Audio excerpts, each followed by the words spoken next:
Bonjour à vous tous, nous voilà de nouveau pour nous connaître davantage, pour apprécier tout ce que nous possédons, pour aller chercher nos richesses intérieures et évidemment pour les donner, pour les offrir à tout le monde. L'homme présentement non seulement va se transformer, mais il va se transmuer. Qu'est-ce que ça veut dire? Ça veut dire que la vitesse intérieure, le taux vibratoire de tout va s'accélérer, va complètement changer. Et ça nous permettra évidemment d'être en relation avec l'univers, de capter des choses qu'on n'a pas captées auparavant. Ça nous permettra tout simplement de vivre une vie nouvelle.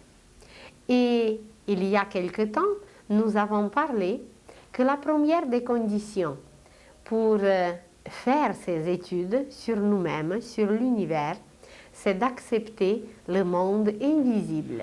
Car ce monde invisible, en réalité, il va être très visible bientôt. Imaginez un enfant qui ne voit pas tous ceux qui s'occupent de lui. Un bébé qui n'est pas du tout conscient, même pas de sa famille. À peine il capte certains éléments, certains courants de sa mère qu'il reconnaît, mais les autres, il ne les connaît pas. Alors, il n'est pas tout simplement conscient, mais il y a voilà un monsieur qui apporte du lait jusqu'à la maison, il y a un autre qui s'occupe du chauffage, il y a un troisième qui s'occupe de l'eau, il y a un quatrième qui s'occupe de la température, d'autres choses, et tout ce monde qui travaille pour lui, eh bien, ils sont là, mais il ne les connaît pas, il n'est pas conscient. Et pour nous, il y a des millions et des millions de créatures qui travaillent partout dans le laboratoire divin, dans la nature, et qui s'occupent de nous, mais nous ne sommes pas conscients. Imaginez seulement pour la nourriture.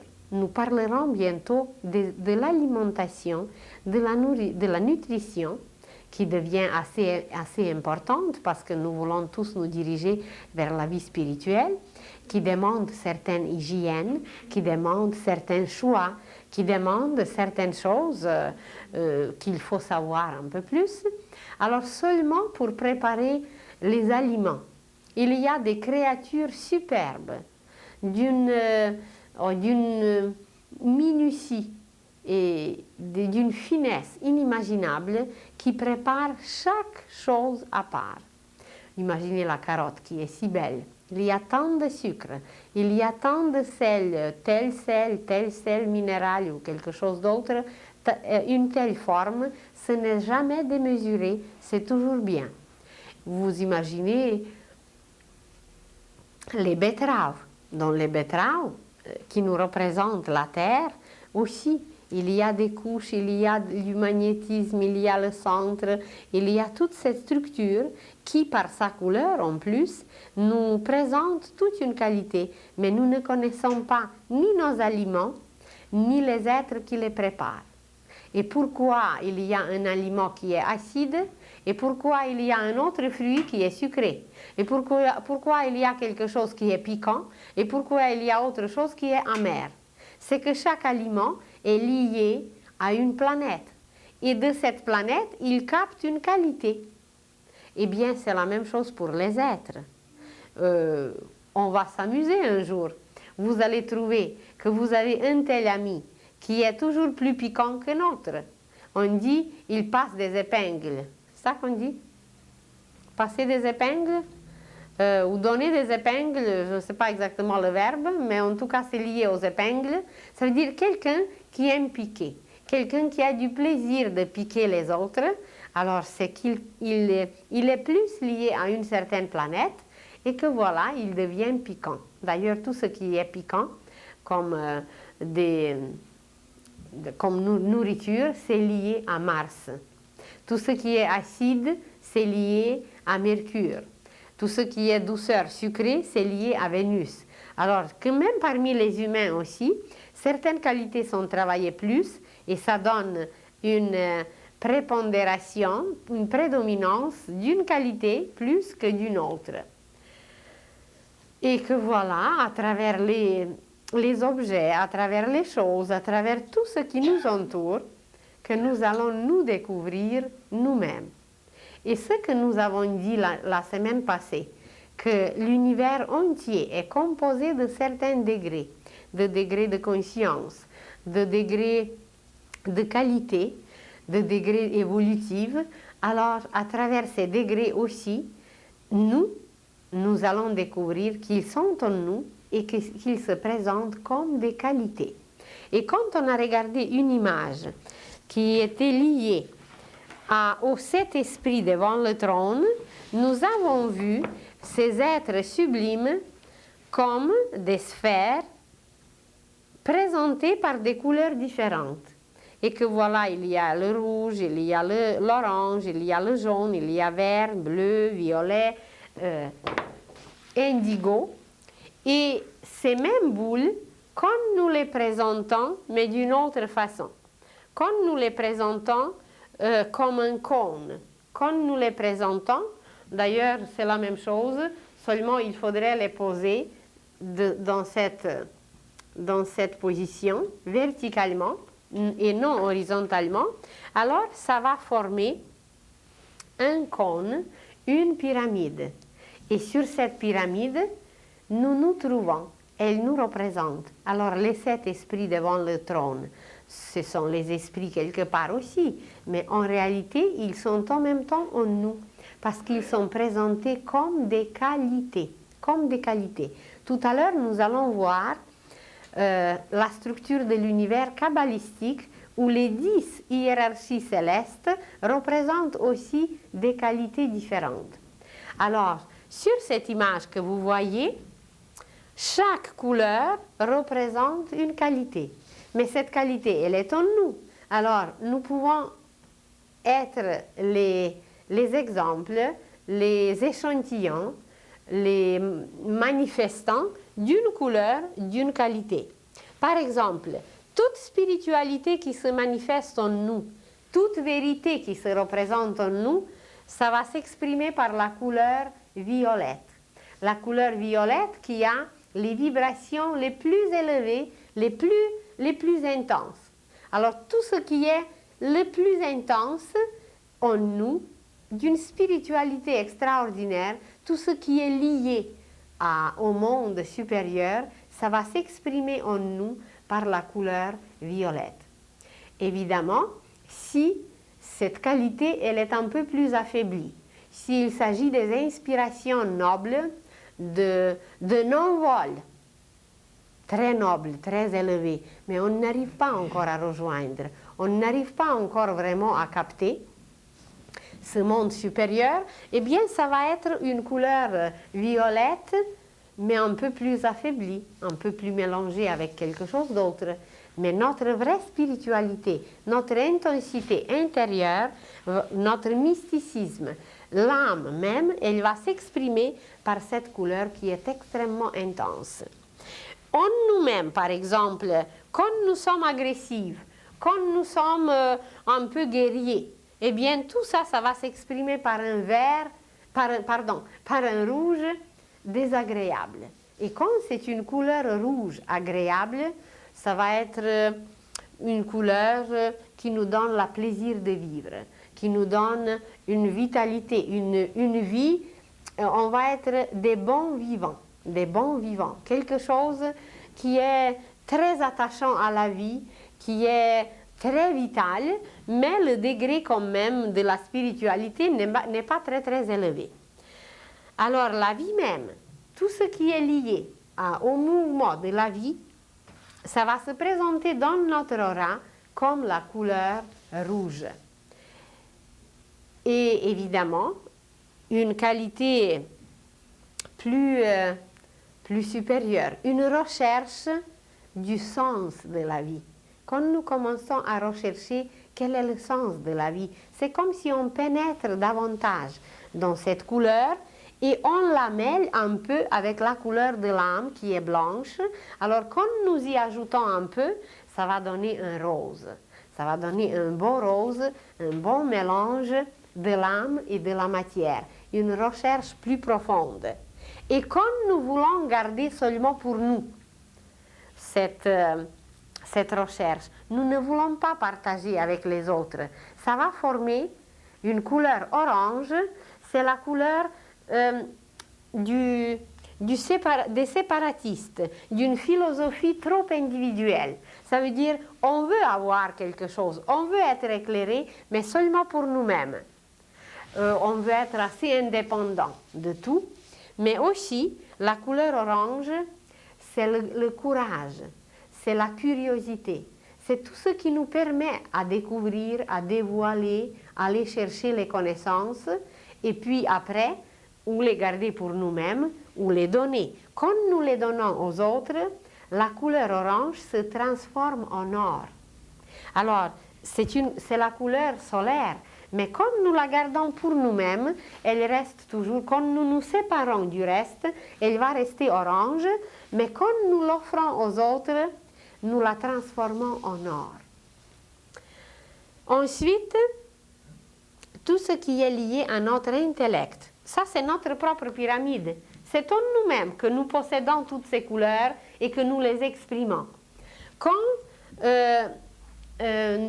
nous réfléchissons beaucoup, quand nous analysons beaucoup de choses, quand nous sommes centrés sur l'intellect, alors le mot réfléchir, ça veut dire refléter quelque chose, c'est ça?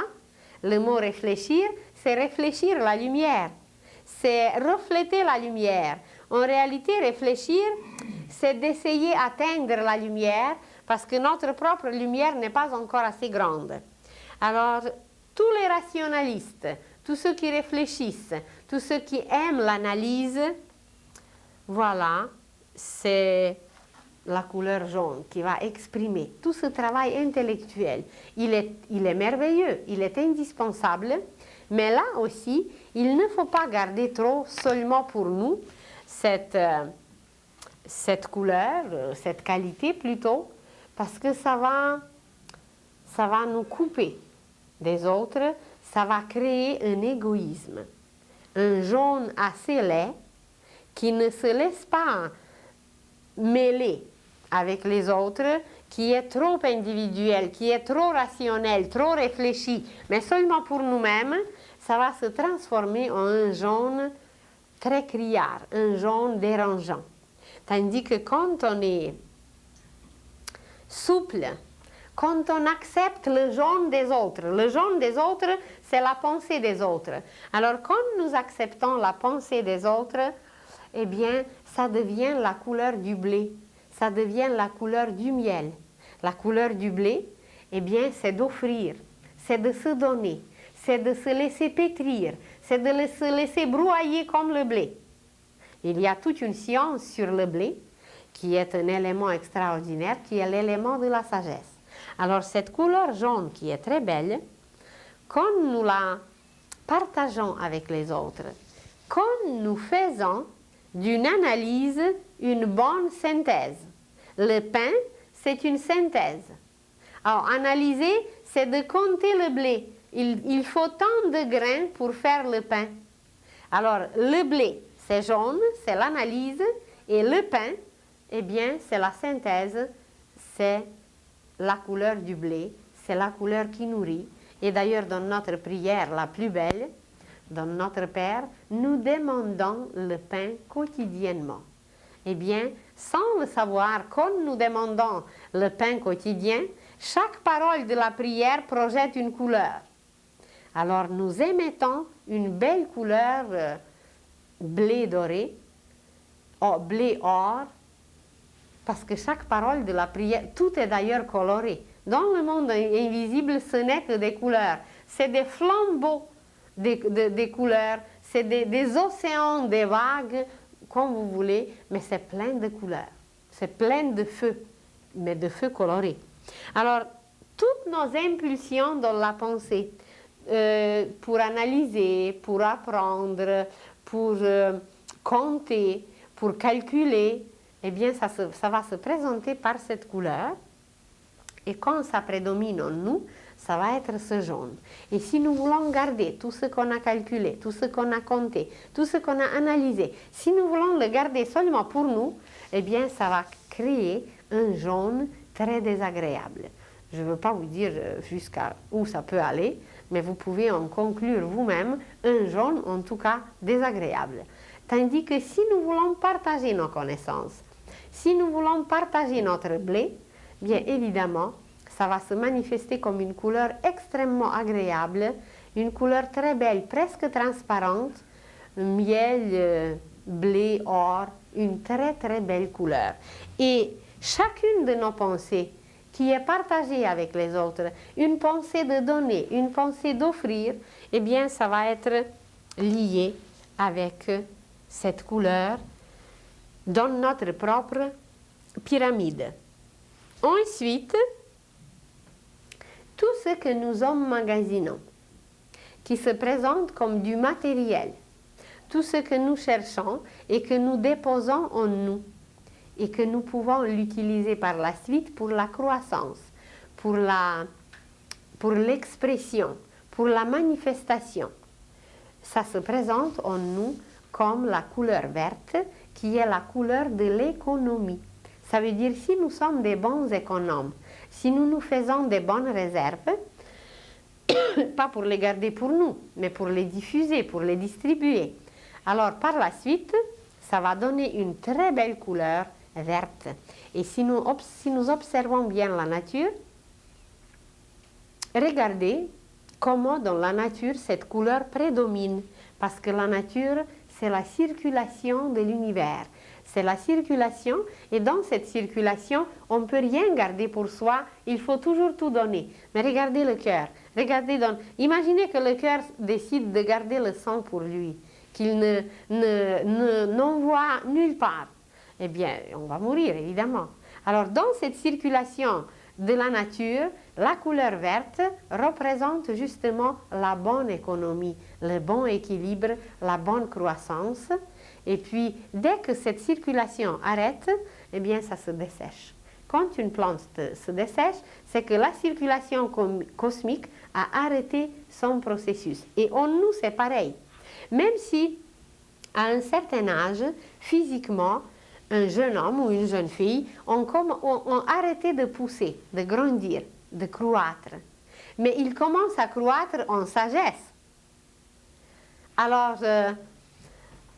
c'est qu'il y a toujours quelque part une croissance si nous savons bien utiliser cette qualité. C'est la qualité d'utilisation des richesses intérieures. C'est par cette qualité que nous emmagasinons des choses et qu'intérieurement, nous devenons des riches. Car intérieurement, en réalité, nous sommes très riches si nous avons travaillé les qualités, si nous avons travaillé les vertus. C'est là la vraie richesse qui dure, même si on part de la terre, ça continue pareil. L'âme les possède pour toujours. Alors la couleur verte exprime cette bonne économie. Et si nous regardons l'économie du monde aujourd'hui, eh bien, elle ne projette pas la belle couleur verte parce que l'économie mondiale, elle se dessèche. La circulation cosmique n'y est pas et c'est pour ça que la situation économique dégringole. Mais bientôt, là on est en hiver de notre civilisation, mais bientôt elle va reprendre et tout va bien aller. Alors ensuite, en chacun de nous, intérieurement, il y a des liens qui nous relient à la divinité, qui nous relient au monde divin. Et que chacun dans sa vie connaît les moments où on a envie de se cacher quelque part et puis de prier. Seulement nous, pour que personne ne nous voie. Ce sont les moments très très intérieurs, les moments où on a l'impression qu'on est en relation avec l'univers entier. Imaginez que vous avez eu la peine. Vous avez eu la peine, des soucis, et ça a duré assez longtemps. Et tout d'un coup, sur votre chemin se trouve une église. Et vous entrez dans l'église et vous vous mettez à genoux et vous commencez à prier. Mais vos soucis vous dérangent encore et vous oubliez la prière. Et puis ça frappe, ça tape dans votre intellect, dans votre tête, mais vous recommencez la prière. Et que voilà, vous arrivez jusqu'à la moitié, mais là, les soucis reprennent et vous oubliez la prière. Mais pour la troisième fois, vous avez réussi à la finir. Et tout d'un coup, vous vous sentez tellement bien. Il y a quelque chose qui est parti, qui s'est libéré en vous. Et puis, vous regardez autour si personne ne vous voit. Il y a une petite larme libératrice qui vous libère de tout et vous vous sentez très bien. Et c'est un moment où vous êtes liés, où nous sommes liés intérieurement avec l'univers entier, où Dieu nous parle. Car en réalité, Dieu nous parle dans les moments très silencieux. Alors tous ces moments de silence intérieur, d'une harmonie intérieure, qu'il y a un équilibre qui s'est installé intérieurement et qu'on le ressent. C'est un état musical. Et c'est lié à ce bleu, c'est la couleur de la religion, c'est la couleur de philosophie, c'est la couleur de l'harmonie, c'est la couleur de paix. Alors un bleu très profond qui nous permet de vibrer intérieurement et on n'a pas de parole, on n'a plus rien à dire, on peut d'ailleurs rien exprimer par la parole, tellement c'est intense à l'intérieur. Alors ça propage une couleur très belle, un très beau bleu qui se répand, qui se répand. Et quelquefois, vous rencontrez une personne, vous étiez tout agité, votre journée était à l'envers, vous avez reçu les factures à payer, etc. Et tout d'un coup, vous rencontrez quelqu'un et vous ressentez une paix s'installer en vous. Vous ressentez comme si c'était une musique, quelque chose de très harmonieux qui s'installe en vous. C'est parce que la personne qui est en face, la personne dégage beaucoup de cette couleur, elle nous envahit par cette couleur harmonieuse et que voilà, ça nous harmonise, ça nous berce. Et même, il se peut, si nos dérangements étaient très grands, que vous allez commencer à bâiller et que vous allez vous sentir tellement bien que vous avez envie presque de vous laisser bercer par cette personne, tellement elle est calme, tellement elle est paisible, tellement elle nous envahit par sa musique, par tout ce lien avec l'univers. Il y a quelque chose d'imperceptible, mais c'est là. Alors c'est ce bleu qui est là. Ça nous arrive comme ça de temps en temps de le percevoir. Mais imaginez les êtres qui vivent constamment dans cette harmonie. Des êtres qui vivent constamment dans une joie intérieure qui est très silencieuse, mais c'est imperturbable. Il n'y a rien au monde qui peut les déranger. C'est une joie constante, constante, constante. Alors, eux, ils vivent dans un bleu royal, dans un bleu d'une profondeur, mais dans une harmonie. Et c'est vraiment la couleur des rois. C'est la couleur de la maîtrise intérieure. Quand on a réussi à bien faire quelque chose, nous nous trouvons pour un instant dans un tel état. Nous nous sentons comme un roi, nous nous sentons comme un prêtre, nous nous sentons très très bien parce qu'on a bien fait une chose, on a bien réussi. Alors c'est la victoire aussi. Alors nous nous sentons très bien et dans ce cas, dans notre aura, il y a des couleurs, on dégage, on propage cette couleur, mais aussi, comme qualité intérieure, nous la travaillons. Nous la travaillons et voilà, toute cette royauté intérieure, toute cette noblesse intérieure. Vous connaissez par exemple des êtres comme ça, physiquement. Et nous connaissons comment on se tient. Vous avez quelqu'un qui va être toujours courbé, qui va avoir au lieu d'avoir une attitude, il va avoir une lassitude. Dans tout son corps, il y a quelque chose de mou. Il y a comme si ces os ne se tiennent pas ensemble. Alors, par cette lassitude, on propage une couleur qui n'est pas du tout belle. Quelque chose qui est très laid, c'est très terne, c'est gris, bleu-gris, mais c'est très, très, très laid. Tandis que quand on a une tenue bonne, correcte, que la colonne vertébrale est toujours droite, eh bien c'est la tenue royale. C'est par cette tenue d'abord, avant d'arriver aux qualités, C'est déjà par la tenue, on dégage une couleur. On propage une couleur et on travaille une qualité. Parce que la colonne vertébrale, elle n'était pas créée pour être courbée. Peut-être avec tous nos karmas, avec les siècles et les siècles, eh bien, elle s'est courbée. Mais il faut la redresser. Il faut que le courant nous pénètre parce que sur l'illustration que vous connaissez déjà, sur cette illustration, nous allons étudier un jour excusez-moi, je prends ma baguette magique. Sur cette illustration, nous allons étudier les courants et que tout au long de la colonne vertébrale, et non seulement de la colonne vertébrale, mais jusqu'au sommet de la tête, nous avons un courant et c'est le courant de l'esprit. Et regardez que nous nous tenons verticalement, mais que les animaux, c'est horizontal. Parce que les mêmes courants, qui sont très intenses, ne peuvent pas les pénétrer. Alors, il faut avoir une bonne attitude. Pardon, avant de commencer une étude quelconque. Bien, c'est cette bonne attitude qui propage déjà, qui projette déjà quelque chose de nous. Ça veut dire qu'on est prêt. Ça veut dire qu'on a une volonté pour apprendre, pour conquérir dans le bon sens, pas avec les armes. Alors voilà, déjà notre attitude, sans parler de philosophie, sans parler de l'union avec Dieu, sans parler du reste, déjà dans notre position, dans notre attitude, il y a quelque chose qui se dégage et qui se propage et qui forme une couleur. Vous avez du plaisir à regarder quelqu'un qui se tient bien.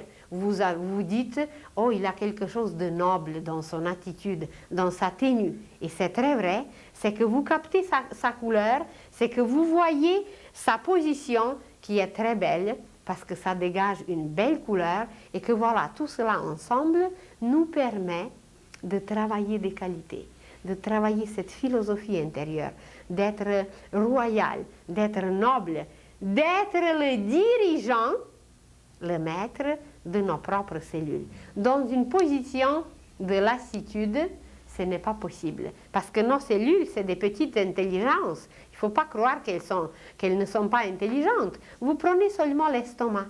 Vous prenez seulement le système digestif, comment ça marche bien. Et seul Dieu sait quelle sorte de combustible inconvenable nous lui donnons à notre estomac, et il travaille tout. Et tout le système digestif digère tout, malgré que c'était peut-être un combustible absolument pas convenable, absolument indigeste. Sans parler des autres feux. On est plein de feux en nous.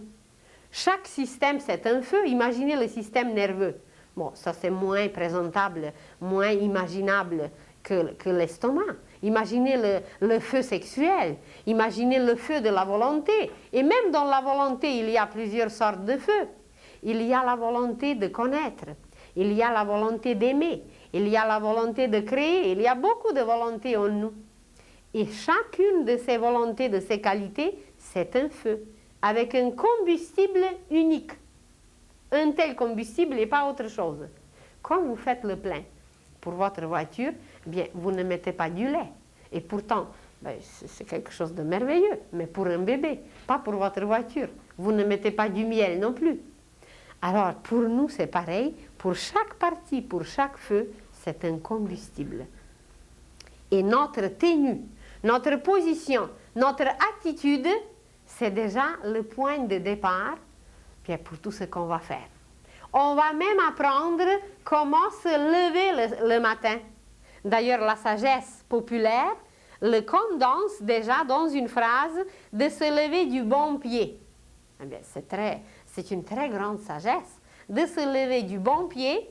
Le pied droit, c'est ça le bon pied. Le pied droit, c'est la volonté. Ça ne veut pas dire que le pied gauche n'est pas bon. Il est très bon. Il est très nécessaire pour notre marche, pour l'équilibre, etc. Mais le pied gauche, c'est l'imagination. Le pied droit, c'est plus, et le pied gauche, c'est moins. Évidemment, il est plus quand il est en avant. Quand il reste en arrière, il est moins. Parce que nous sommes dans toute cette polarisation et polarité. Mais quand nous nous levons le matin, il faut être conscient qu'il faut se lever toujours de bon pied. ça veut dire que c'est la volonté, c'est la maîtrise, c'est cette couleur, c'est que nous serons le roi de la situation si nous nous levons de bon pied. Si nous nous levons du mauvais pied, eh bien, nous ne serons pas le roi de la situation, ça va nous échapper. Ça ne veut pas dire, vous allez dire, oui, je me suis levé hier du bon pied, et puis il y a des choses pas très belles qui me sont arrivées. Oui, parce qu'après, pendant la journée, on oublie. Après, pendant la journée, on ne se contrôle pas. Alors, même si on se lève inconsciemment ou consciemment du bon pied, après, on oublie, on ne se maîtrise plus. Et évidemment qu'il peut nous arriver des choses fâcheuses pendant la journée. Mais avec la répétition, avec l'exercice, eh bien, c'est nous qui avons devenir les maîtres de la situation, les rois, ceux qui dirigent tout, ceux qui tiennent les guides dans leurs mains. Parce que jusqu'à présent, on n'a pas toujours tenu les guides, ou presque pas. Et que voilà, nous revenons encore à cette couleur qui exprime le lien avec l'âme. Quand l'homme est lié à l'âme, quand nous faisons une méditation tellement profonde qu'on communique, plutôt on communie avec l'âme. Communiquer, c'est encore au niveau de l'intellect. Mais communier, c'est vraiment avec l'âme. Eh bien, nous sommes baignés dans une lumière violette. Et d'ailleurs, plus un être devient spirituel, plus une lumière violette grandit au-dessus de sa tête. Parce que c'est la lumière de la spiritualité, c'est la lumière qui nous lie au monde invisible avec les êtres les plus sublimes. Alors voilà, cette pyramide, ce cône se trouve en nous. Et quelquefois, nous vivons des moments tellement intérieurs, tellement extraordinaires, bien que nous exprimons le sommet de notre propre pyramide. Et quelquefois, on est bien quelque part et puis on crie, et puis on a un peu d'agressivité. Alors, nous sommes à la base de notre pyramide. Quelquefois, nous réfléchissons. Quelquefois, nous analysons bien des choses, sans faire trop la synthèse, évidemment. Alors, nous sommes dans le jaune.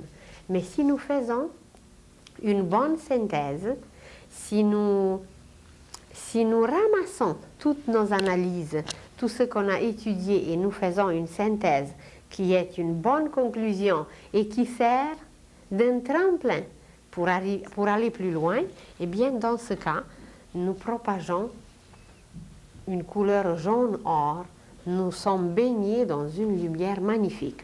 Et vous connaissez déjà, je crois, l'image, mais je ne suis pas sûre si je l'ai ici, mais je l'ai quelque part. Je pourrais la voir, s'il vous plaît, l'image avec Laura. Avec Laura. Vous allez voir tout à l'heure comment ces couleurs se mêlent en nous et comment elles nous manifestent. Comment tout se propage. Excusez-nous, c'est juste de transmettre. Merci, merci.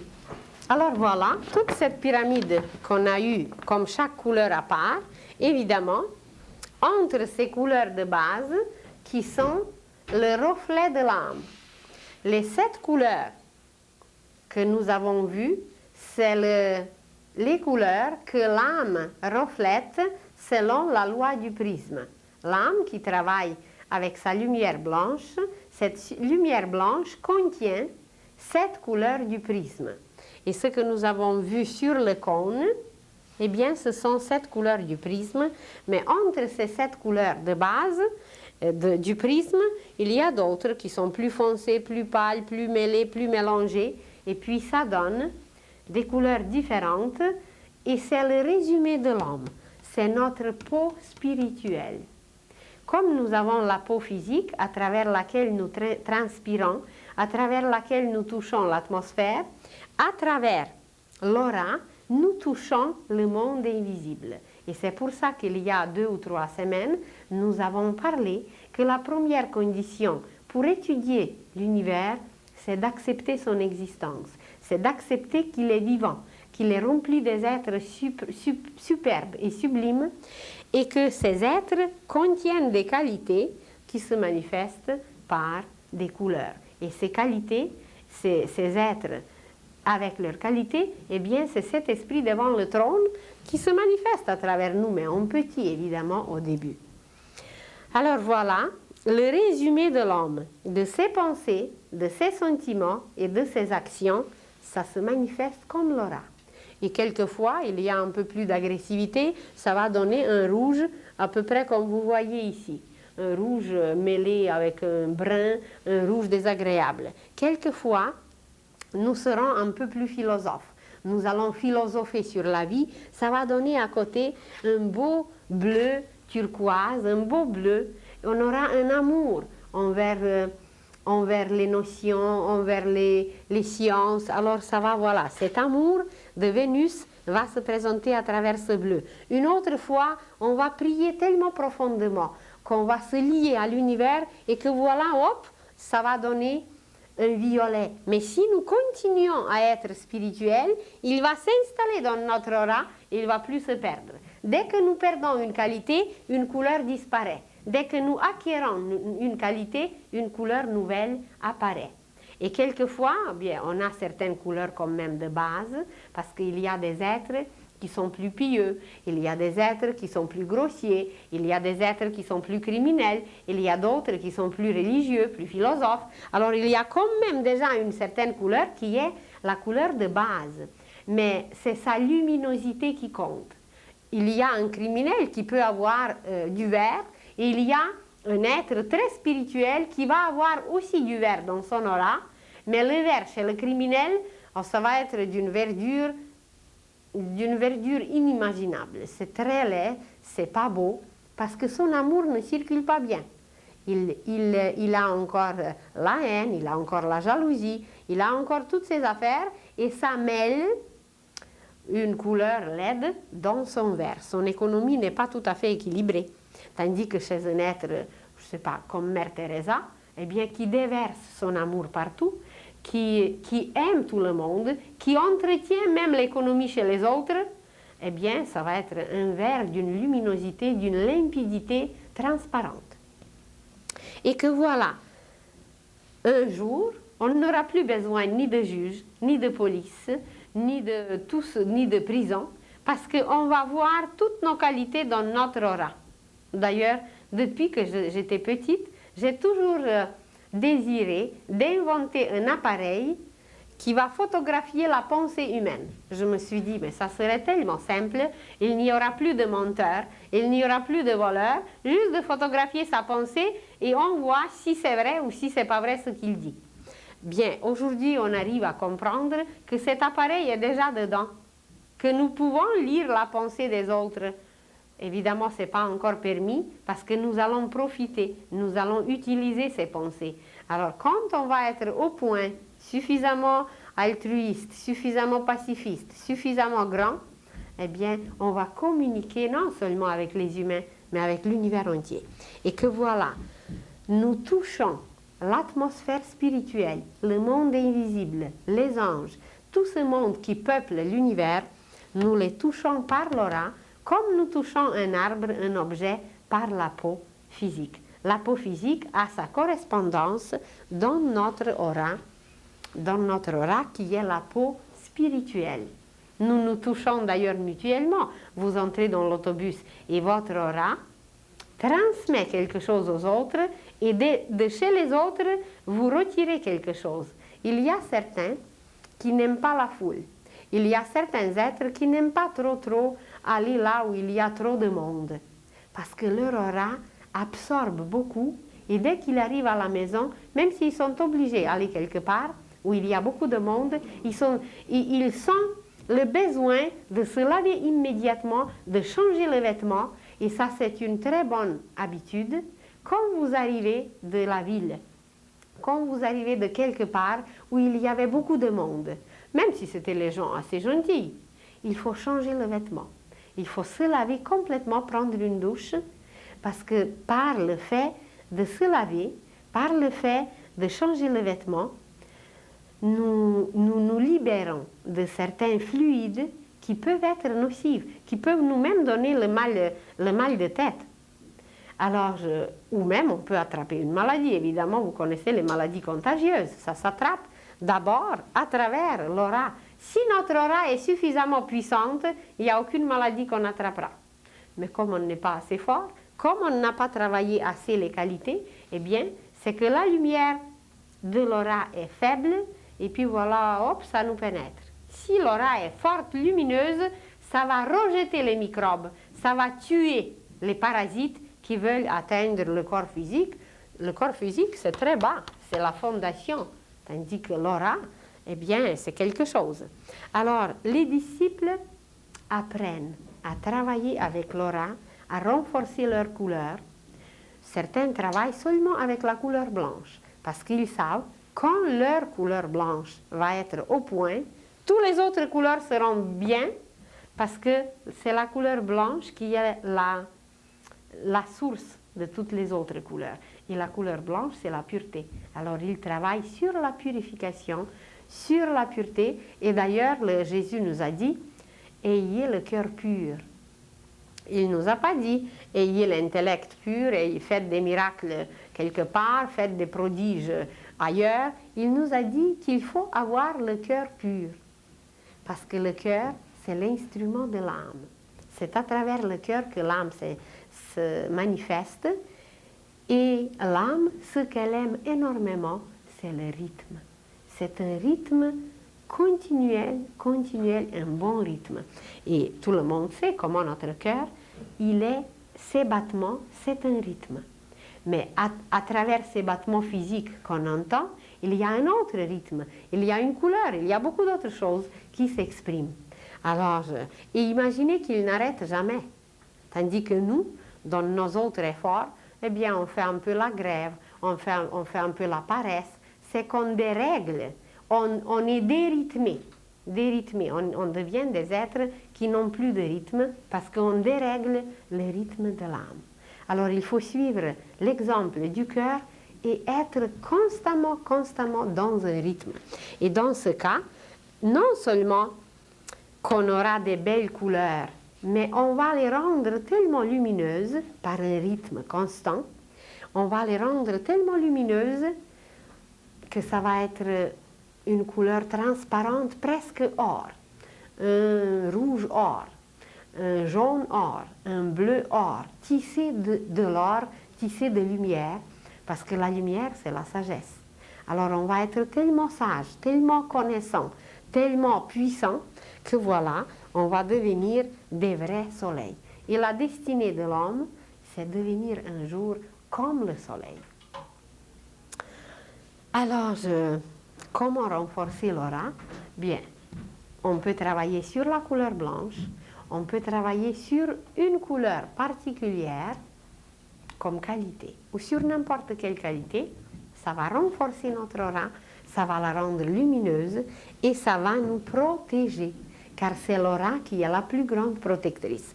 Peut-être je vous ai déjà raconté l'exemple imaginez qu'il y a un avion qui s'écrase et que dans cet avion, il y avait 265 personnes et 264 personnes, après l'écrasement, sont introuvables, inidentifiables. Il y a une survivante ou avec quelques petites fractures. Mais c'est son aura. Si tous ceux qui font les enquêtes par la suite pendant des semaines et des semaines, inutilement évidemment, pour savoir comment se fait-il qu'une seule a survécu, eh bien c'est grâce à son aura. Il y avait une seule son aura était tellement puissante qu'elle a rejeté toutes ces matières métalliques et que voilà, ça fait un dôme, ça fait un œuf autour de nous et même la radioactivité ne peut pas pénétrer quelqu'un qui a une aura puissante parce que c'est trop fort, c'est une lumière trop forte. Je connais quelqu'un personnellement qui a une aura, mais d'une puissance inimaginable. Et évidemment, avec toutes nos installations, c'est quelquefois mal commode. Et cette personne a passé à l'aéroport Kennedy aux États-Unis, la personne a passé par la douane. Et son aura, la personne n'avait rien sur elle, elle n'avait pas de rien dans les poches, rien, aucun sac, rien. La personne a passé sans rien et en passant comme ça, le système d'alarme s'est déclenché dans tout l'aéroport. Et puis on l'amène chez le chef de la douane, ou je ne sais pas de quoi là, on l'amène chez le chef, ils font un contrôle complet, il n'y avait rien dans les poches, il n'y avait rien nulle part, et puis il lui donne un papier pour repasser la douane, ou je ne sais pas, un passage là, et la personne repasse, et puis le système d'alarme se déclenche encore.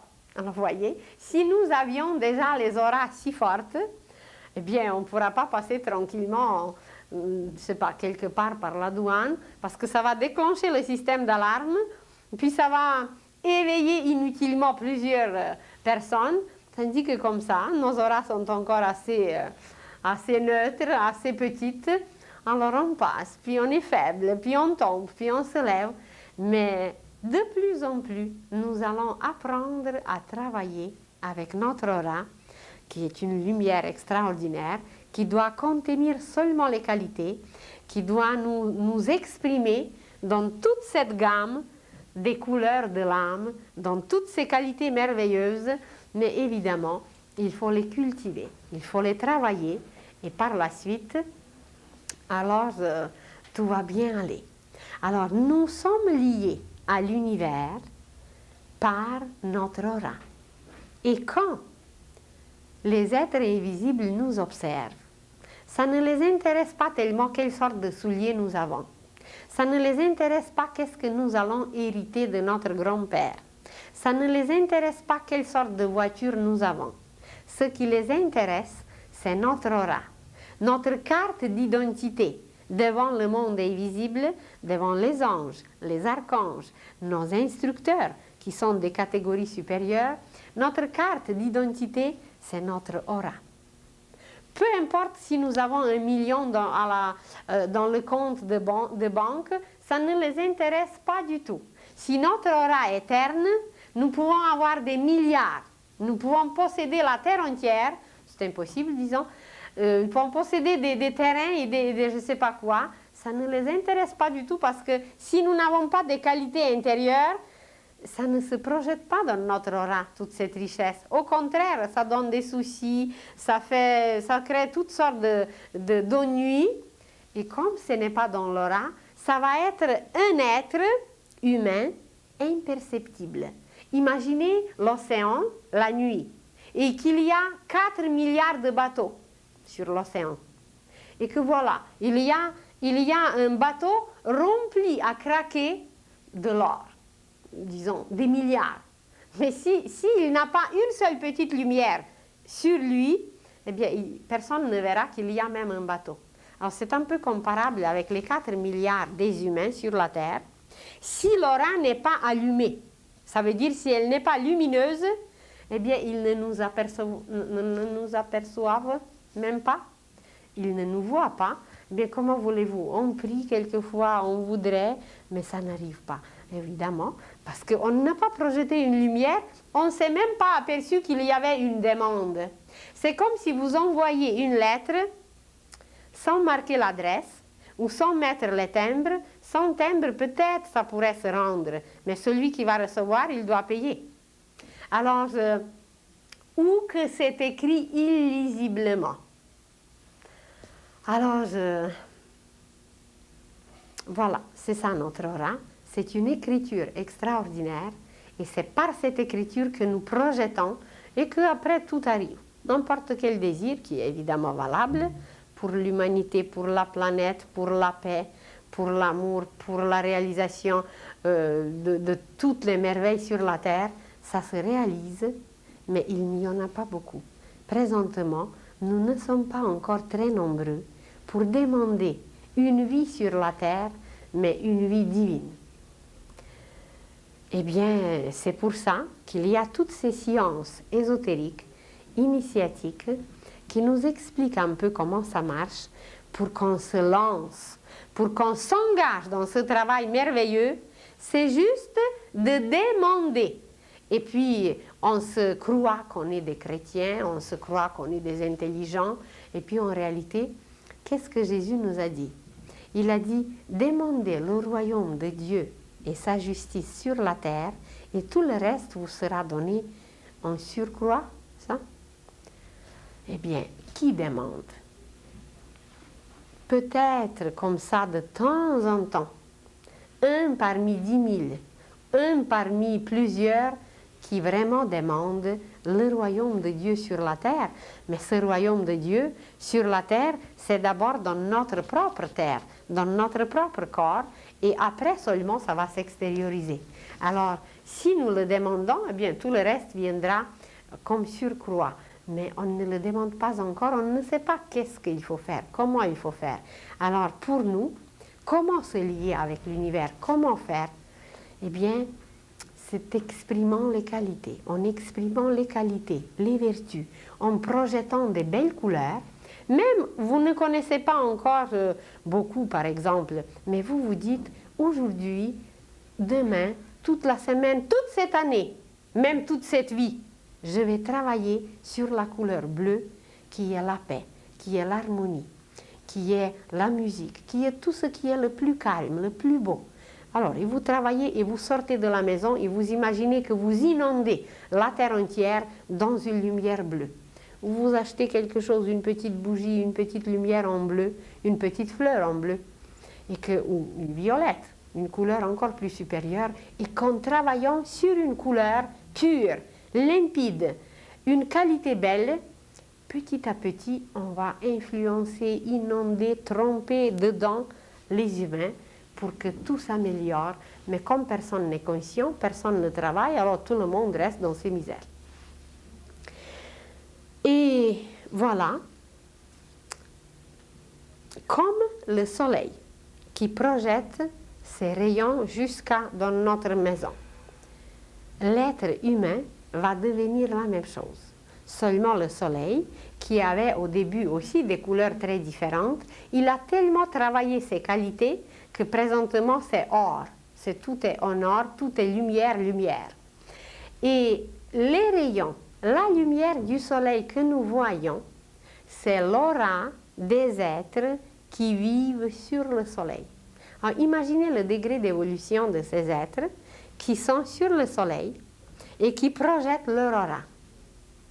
Et peut-être je vous ai déjà mentionné qu'un jour nous parlerons du centre de la Terre et que le centre de la Terre est habité et que le centre de la Terre ressemble à un soleil en miniature et que de ce centre de la Terre jusqu'à la surface de la Terre, il y a des courants, il y a des couloirs, il y a des liens et la science commence à les connaître.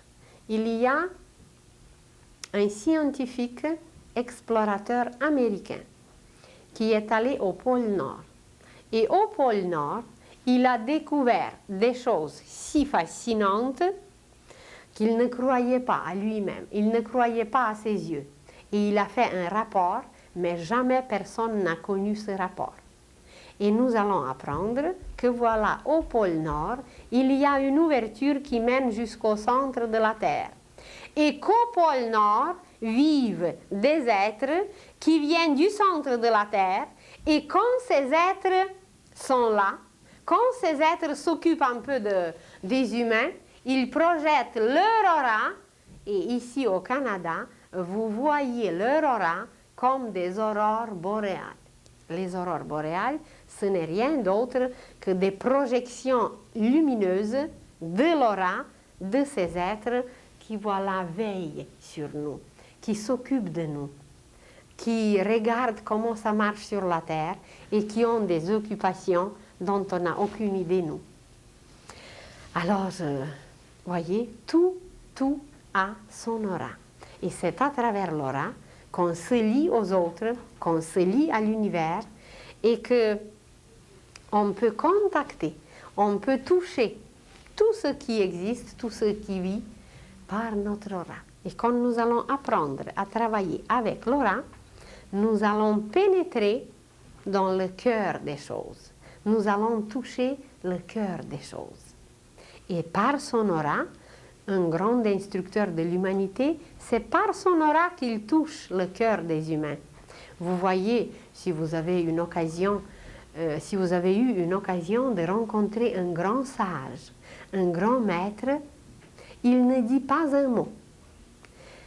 Et puis on se sent qu'on n'ose pas de lever le regard parce qu'on sent une lumière, on sent quelque chose qui est là. Eh bien, c'est son aura.